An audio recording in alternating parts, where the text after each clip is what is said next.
Chapter 1. The Right to be Rich. Whatever may be said in praise of poverty, the fact remains that it is not possible to live a really complete or successful life unless one is rich. No man can rise to his greatest possible height in talent or soul development unless he has plenty of money.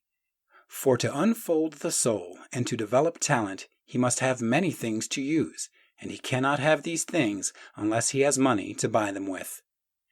Man develops in mind, soul, and body by making use of things, and society is so organized that man must have money in order to become the possessor of things. Therefore, the basis of all advancement for man must be the science of getting rich. The object of all life is development, and everything that lives has an inalienable right to all the development it is capable of attaining.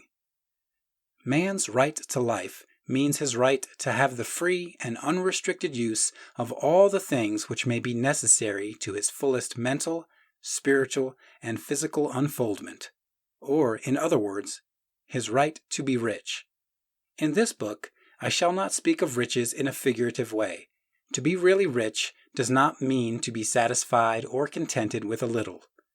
No man ought to be satisfied with a little if he is capable of using and enjoying more. The purpose of nature is the advancement and unfoldment of life, and every man should have all that can contribute to the power, elegance, beauty, and richness of life. To be content with less is sinful. The man who owns all he wants for the living of all the life he is capable of living is rich, and no man who has not plenty of money can have all he wants. Life has advanced so far and become so complex that even the most ordinary man or woman requires a great amount of wealth in order to live in a manner that even approaches completeness. Every person naturally wants to become all that he is capable of becoming. This desire to realize innate possibilities is inherent in human nature. We cannot help wanting to be all that we can be. Success in life is becoming what you want to be. You can become what you want to be only by making use of things, and you can have the free use of things only as you become rich enough to buy them. To understand the science of getting rich is therefore the most essential of all knowledge. There is nothing wrong in wanting to get rich. The desire for riches is really the desire for a richer, fuller, and more abundant life, and that desire is praiseworthy. The man who does not desire to live more abundantly is abnormal, and so the man who does not desire to have money enough to buy all he wants is abnormal. There are three motives for which we live. We live for the body, we live for the mind, and we live for the soul. No one of these is better or holier than the other. All are alike desirable, and no one of the three, body, mind, or soul, can live fully if either of the others is cut short of full life and expression. It is not right or noble to live only for the soul and deny mind or body. And it is wrong to live for the intellect and deny body and soul. We are all acquainted with the loathsome consequence of living for the body and denying both mind and soul. And we see that real life means the complete expression of all that man can give forth through body, mind, and soul. Whatever he may say, no man can be really happy or satisfied unless his body is living fully in every function, and unless the same is true of his mind and his soul. Wherever there is unexpressed possibility or function not performed, there is unsatisfied desire.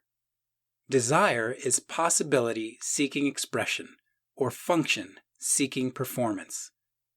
Man cannot live fully in body without good food, comfortable clothing, and warm shelter, and without freedom from excessive toil.